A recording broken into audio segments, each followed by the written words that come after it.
Entonces, como les decía, es increíble, digamos, que, digamos, en este caso, viendo las solicitudes, ¿no? De que se les restituya las tierras a estos campesinos. Es increíble que el gobierno, los gobiernos de turno solamente hayan hecho algunos y que los mismos pertenecientes del gobierno frenen estos procesos equitativos digamos, en la distribución de los recursos, en la distribución de las tierras. Entonces, eh, como les decía, es algo de impotencia, como de rabia, de tristeza, o sea, que hace que no se posibilite y que los gobiernos, y ahí es cuando uno empieza a reflexionar y es decir, o sea, es del ciudadano, es de los políticos, es cuando nosotros votamos, es cuando ellos se postulan, es que nos dejamos convencer tan fácilmente de la política o de los políticos, nos dejamos convencer o, o nos falta más el entendimiento y comprensión de la historia para ver cuál es el meollo del asunto y por qué es lo que ha hecho que seamos un país totalmente desigual. Vivamos en un país, a pesar de los recursos, de todas esas maravillas de recursos que el presidente o los gobiernos de Túnez aluden en sus discursos y la situación es otra. Entonces, quería, quería para que, digamos, haya una participación de ustedes, generar como esto, como qué podemos responder, por ejemplo, a esta pregunta que dice, ¿cómo generar una transformación desde la educación a procesos económicos en relación con esta situación que nos pone a pensar, que nos pone a reflexionar frente a todas estas, digámoslo, injusticias, a estos malos desatinos en una construcción de una reforma que plantee una equidad y que el país salga de ese letargo de pobreza y desigualdad eterna desde que conocemos, desde el mismo hecho, desde la independencia, pasando por una patria boba y luego esos pleitos entre los líderes políticos, entre esos partidos tradicionales, conservadores y liberales, y ahora con esos, los mismos partidos conservadores y liberales, pero con otros nombres, pero siguen teniendo la misma línea. O sea, ¿qué podemos generar? O sea, ¿qué me dirían ustedes? Quiero, digamos, aquí empecemos como esa charla o esas ideas o opiniones que ustedes tengan.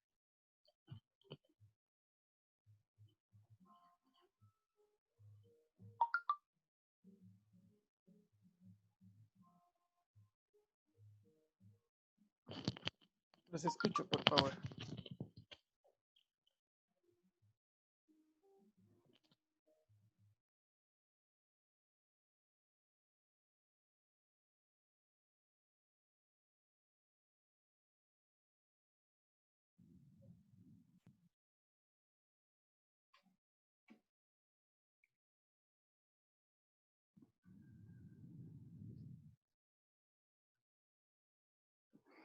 Eh,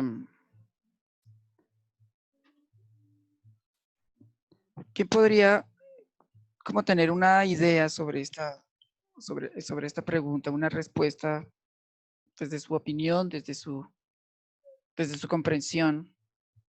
¿Cómo responderíamos a esta pregunta?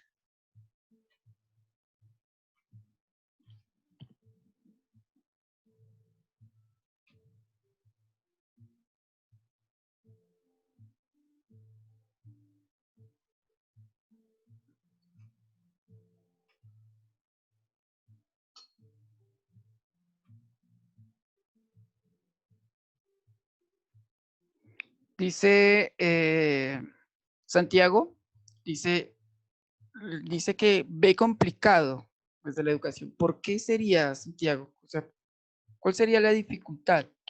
¿Cuál sería el elemento ese que nos complique, digamos, generar a partir de la educación o entendimiento a partir de esos procesos económicos?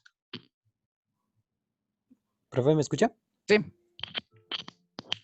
Pues, o sea, bueno, dice, genera transformación desde la educación. O sí, sea, Supongamos que a un muchacho se le enseña como lo básico, ¿no? Como desde la gastronomía de nuestro país se puede hacer muchas cosas, como ganar dinero. Entonces, bueno, el chino está con ese chipcito, ¿sí me entiende? Sí, Como de que, bueno, con el chipcito, sabe que ahí hay potencial, por decirlo así.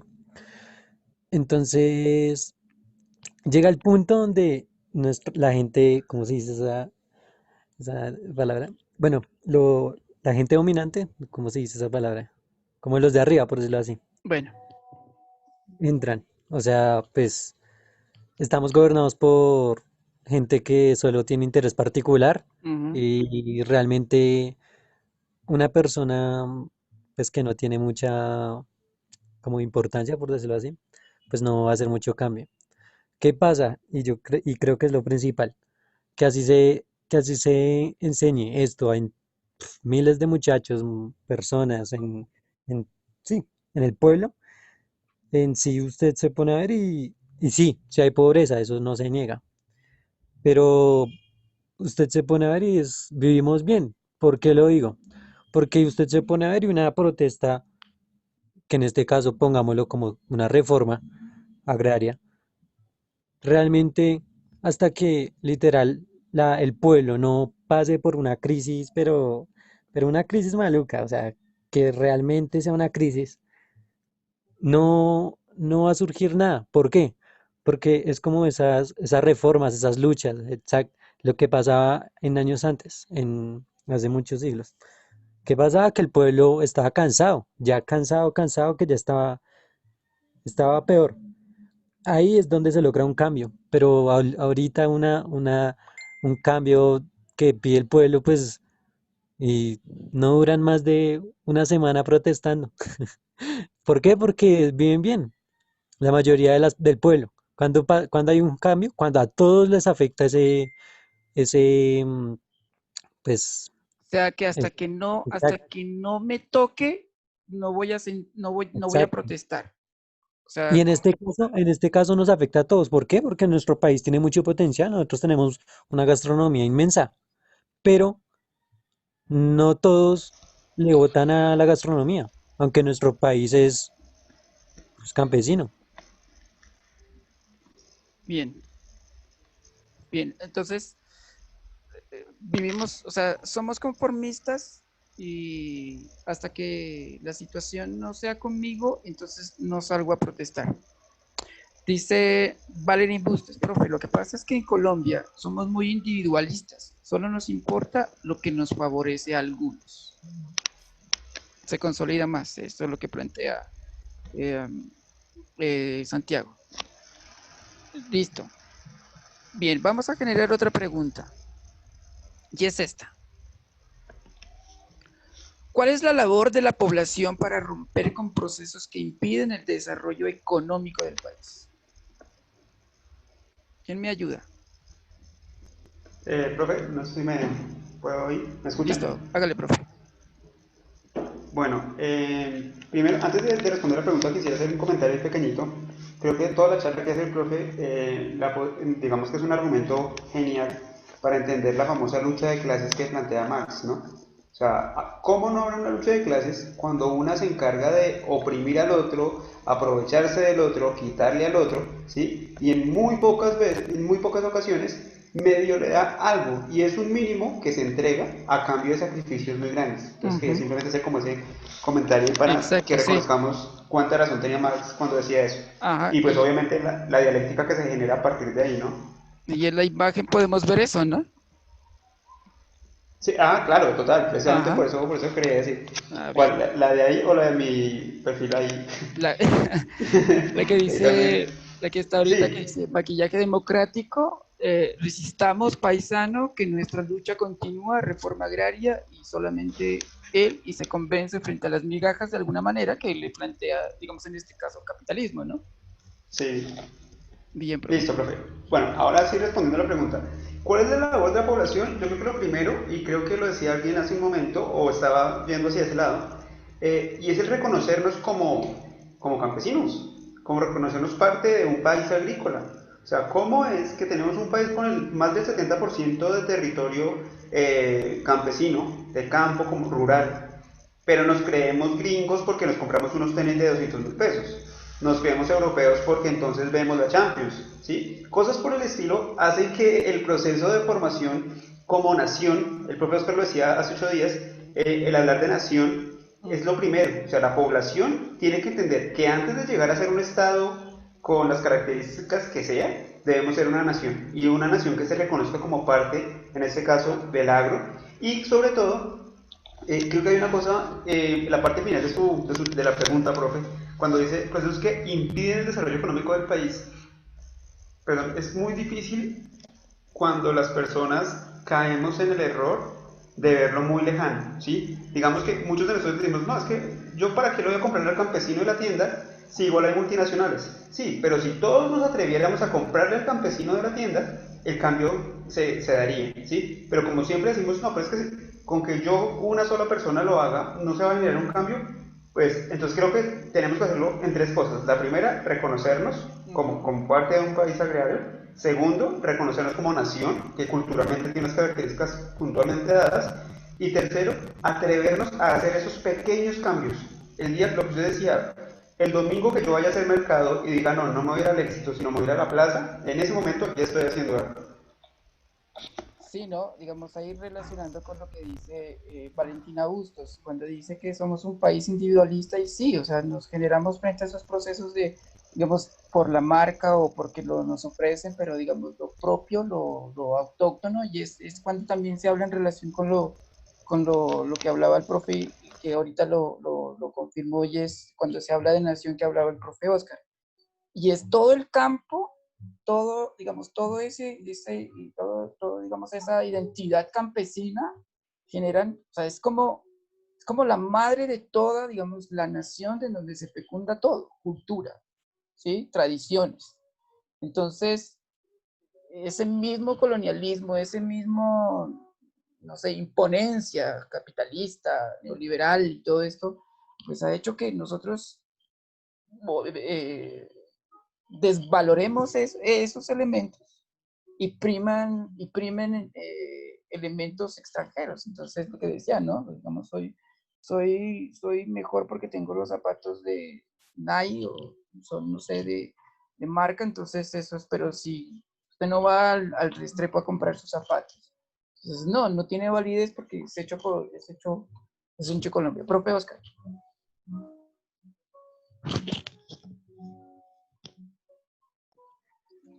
Sí, profe Andrés, profe Felipe, con las buenas tardes para los chicos. Bien, para complementar un poco lo que han venido mencionando, pues digamos que esa es una transformación muy lenta. Digamos que eso no es una transformación que se dé de la noche a la mañana.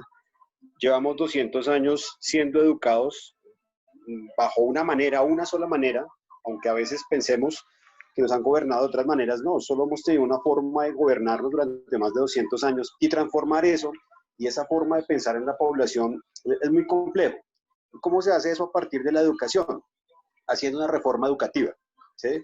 Porque resulta que la educación que tenemos nosotros, así muchos de nosotros como maestros intentemos modificar eso en el aula, la construcción de las leyes en educación en Colombia están dadas es para formar una población netamente para trabajar, para convertirla en trabajadores asalariados, no en personas pensantes, no en personas críticas. Acá, de una forma disimulada, parecemos la Francia del siglo XVIII, donde educaban o no permitían que la gente se educara, la gente pobre, para que no se rebelara entre la nobleza.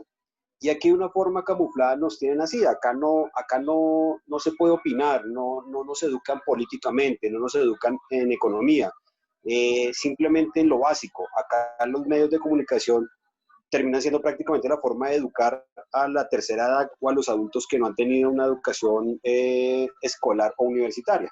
Y por eso vale más la opinión, simplemente la opinión de cafetería sin argumentos, que una opinión estructurada. Entonces, la población empieza a cambiar eso cuando pida una reforma en todo sentido, una reforma al Estado, a la educación, una reforma a las leyes, una reforma a la salud, una reforma al tema laboral.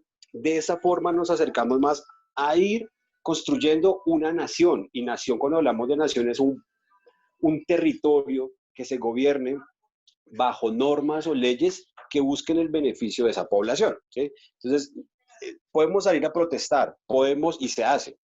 Las grandes modificaciones y las grandes potencias no se hicieron simplemente con banderas blancas o abrazos, y eso hay que ser realistas. Las grandes modificaciones sociales en el mundo se hicieron a partir de movilizaciones, de protestas, de marchas, ¿sí? Las pocas, digamos, los pocos beneficios que tenemos como trabajadores los lograron trabajadores en el siglo pasado y antepasado protestando, dando su vida. El Día de la Mujer no se hace simplemente porque sea la mujer como tal, sino porque tuvo una lucha antigua para defender sus derechos y esa lucha llevó a que muchas perdieran su vida. Los grandes cambios sociales en todos los países se dan a partir de movilizaciones, pero ¿quiénes hacen esas movilizaciones? Una sociedad consciente, una sociedad pensante, una sociedad que busque no el beneficio propio, sino el beneficio en sí de la sociedad, que se protesta por la salud para todos, no para que me atiendan a mí, que se protesta para una educación para todos, no para que yo tenga un cupo. Y somos una sociedad individualista. Nos educaron en eso, en ser simplemente, en defender lo que a cada uno le compete y que me duela algo cuando tocan lo mío. Entonces, necesitamos reformar primero la forma de pensar de la sociedad, romper el individualismo y pensar de una forma colectiva. Por eso nosotros no somos todavía una nación netamente consolidada, somos una nación en proyecto, somos un proyecto de nación, porque todavía pensamos es desde mi posición y no colectivamente. El patriotismo, como nos lo venden y lo hemos hablado, y yo lo mencionaba en la charla anterior, a partir de una camiseta de un partido de fútbol, no, eso no es ser colombiano. El colombiano tiene una identidad distinta, pero resulta que esa identidad no la han ocultado porque no les conviene que esa identidad salga a flote, porque resulta que esa identidad puede generar cambios, ¿sí? Entonces, a partir de eso, profe, y para complementar a lo que también han mencionado los chicos, la transformación empieza desde el pensar crítico. Y por eso abrimos estos espacios, precisamente por eso nos inquietó a nosotros como docentes abrir estos espacios donde empecemos a esculcar ese pensamiento crítico que no es fácil encontrarlo o educarnos en ese aspecto en Colombia. Así es. Gracias, profe, por su aporte. Isabela. Pues yo creo que nuestra labor es primero sí sentirnos identificados y valorar que nosotros, Colombia, tiene mucha diversidad. Entonces no solo conformarnos con el hecho de que digamos, como alguien decía, que vivimos bien, entonces que creemos que por eso todo el mundo, sino darnos cuenta que la situación del país no es la misma para todos. Entonces necesitamos que también darnos cuenta que los campesinos, que los que digamos, la gente que tuvo que luchar por los derechos y que logró que ahora nosotros vivamos, como se dice, vivamos bien, son los que más ahora están sufriendo y tenemos que darnos cuenta que el país no es solo una parte, no es solo la parte que vive en la ciudad, sino también es la parte que están en zonas rurales, también son los pueblos, y los pueblos que están sufriendo es que sufre todo el país, no solo una parte. Entonces tenemos que empezar a darnos cuenta que el país no somos solo nosotros, sino es todo el mundo, y por eso tenemos que luchar por todos y no solo por ser, porque a nosotros, si nosotros estamos bien, entonces no nos importa cómo estén los demás. Muy bien, Isabela. Miren estos elementos de reflexión en los cuales nos invitan a eso, a plantearnos qué tan capaces o qué tan solidarios y qué tan comprendemos la realidad del país, cómo es que estamos siendo educados, cómo es que hemos sido o hemos estado fundamentados, ¿sí? Entonces, unos criterios que permiten que nos sintamos y empezamos a determinar qué es el ser colombiano, qué es el fundamento de ciudadano, qué es el fundamento de ser político, qué es el fundamento de tener una identidad, qué es el fundamento de establecernos como partícipes de un país en aras de una transformación, como le decía el profe Oscar, esta transformación. Entonces, es una lucha constante que ha estado, como les decía, desde hace 200 años, así también lo plantea el profe Oscar, y si no hay una reforma en toda la estructura de un Estado, desde lo educativo hasta lo económico, hasta lo político, vamos a permanecer en esa en esos fundamentos de una sociedad desigual y de fundamentos de una sociedad o de un país que está mostrándole al mundo que, que es un país que no tiene las oportunidades de salir de la pobreza. Entonces, viene esta pregunta. ¿O somos un país condenado al fracaso?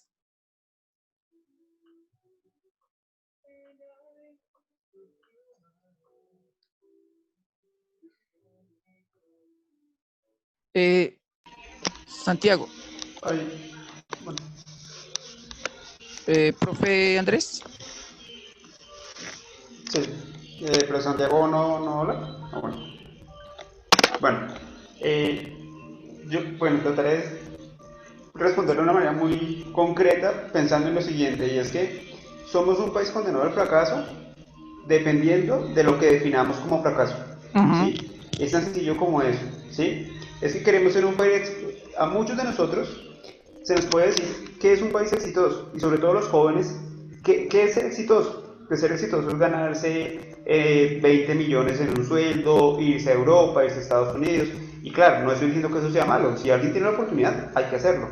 Pero cuando se dice que el éxito está fuera, que el éxito está en tener y no en ser, lo que usted decía ahorita, pues nadie llega a ser exitoso. O sea, o muy pocas personas llegan a eso. Porque ser exitoso es sentirse tranquilo con lo que se tiene, con lo que se es algo que es una concepción que no se ha venido aceptando realmente. Y si lo miramos a la inversa, entonces para la pregunta que usted plantea, ¿somos un país condenado al fracaso? Sí, si creemos que el fracaso es quedarnos entre nosotros mismos y apoyarnos entre nosotros. Porque desde por allá del 91, cuando se abrió la constitución, Constitución.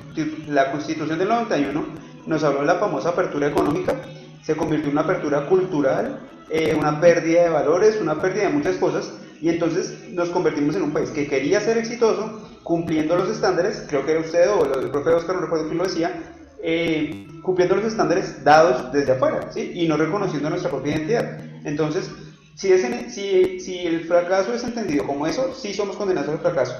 Pero si entendemos el fracaso como el no poder crecer, digamos que yo creería que no, yo creo que sí se puede. O sea, yo creo que sí se puede hacer algo.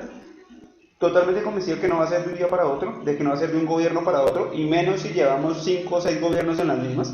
Sí. Pero hay opción, yo creo que no estamos condenados, yo creo que sí hay alguna opción. Posiblemente no nosotros los que estamos en este momento dirigiendo estas charlas, ni los muchachos que están en el 10º o 11 o los que están en quinto o en sexto, pero sí en algún momento esta vaina va a cambiar. Yo sí tengo como esa esperanza, pues. Sí, algo decía aludiendo a algunas palabras de Jaime Garzón, que en los jóvenes está, digamos, la voluntad de cambiar el país y no se lo cambian, aludiendo a algunas palabras que él dice. Y si los jóvenes no se toman, no comprenden, no reaccionan, pues ¿quién más va a venir a, digamos, a transformarlo? Y es esa constante lucha, ¿no? Y recuerdo el lema de, de César Gaviria cuando en campaña decía, bienvenidos al futuro, el futuro neoliberal, creo que. Exacto. Ajá. Bien, ¿alguien más? Profe, Santiago. pues yo también estoy como de acuerdo con el profe Andrés en lo de que en algún momento va a haber como ese cambio, como ese empujoncito, ya que digamos, usted se pone a ver, pues al pasar de los años, pues van llegando nuevas generaciones, como la nuestra. Ujú. Y digamos, antes pues eran como muy radicales, como muy, sí, como en su tema, izquierda, derecha. Mientras que ahorita pues, entre comillas, los jóvenes se están pues preparando y pues viendo ciertas cosas pues, de la historia. Y con el pasar de los años, yo digo que sí, en algún momento va a haber ese cambio, sí o sí, ya que el conocimiento no se queda atrás, Exacto. la historia no se queda atrás. Exacto, es que esa es la labor, digamos, desde esa idea de, digamos, a través de estas charlas, a través de esto, es que lo que nosotros aprendemos en una clase o lo que los profes impartimos, no como el hecho de que tengamos el conocimiento, sino como como nosotros como esa guía para que de alguna otra manera generen una comprensión, es como la vía para que empecemos a relacionar, digamos, el aprendizaje, como les decía en un comienzo, el aprendizaje no es acumulación de conocimientos y saber fechas de la historia y decir que en 1935 López Pumarejo, 36, hizo digamos, planteó la reforma agraria, bueno, todo eso, sino que cuál es el trasfondo de eso a partir de, digamos, de ese análisis de la historia y comprender lo que somos hoy. Por eso es que la frase alusiva, si no reconocemos o no conocemos nuestra historia, pues estamos condenados a repetirla. Entonces, agradezco la participación de estudiantes y los profes a estas charlas, que tienen el fin, como lo planteaba el profe Oscar, y es generar estas reflexiones y generar estas críticas que, digamos, desde el aula como cátedra no se permite trascender, sino que ya estos espacios son los que nos van a permitir hacer un diálogo, hacer una charla y dar nuestras opiniones, nuestras ideas para complementar lo que se ve o lo que se genere dentro de un aula dentro de un aula de clase, o en este caso desde esta virtualidad que, que de alguna otra manera ha permitido, para algunos ha permitido generar más reflexión frente a estos sucesos, y que de igual manera les permita también comprender, digamos, la realidad del país y relacionar eso que aprendemos en nuestras clases. Entonces, les agradezco esta compañía en esta charla, y los invito para la próxima, para el próximo miércoles. Vamos a seguir con nuestro ciclo de charlas, y ya corresponde la charla que está con el profe Andrés. Entonces,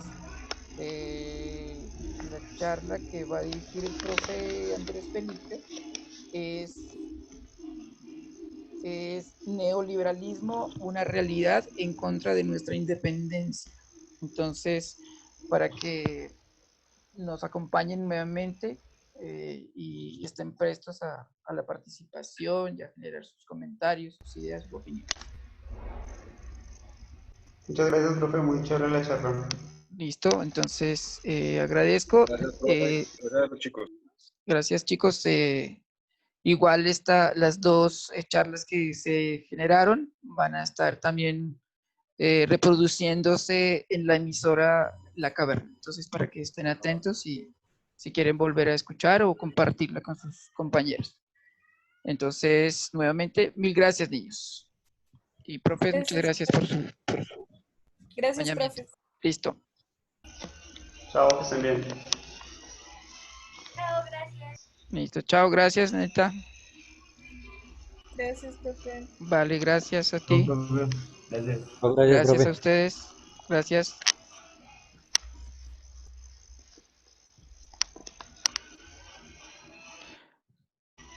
Listo, niños.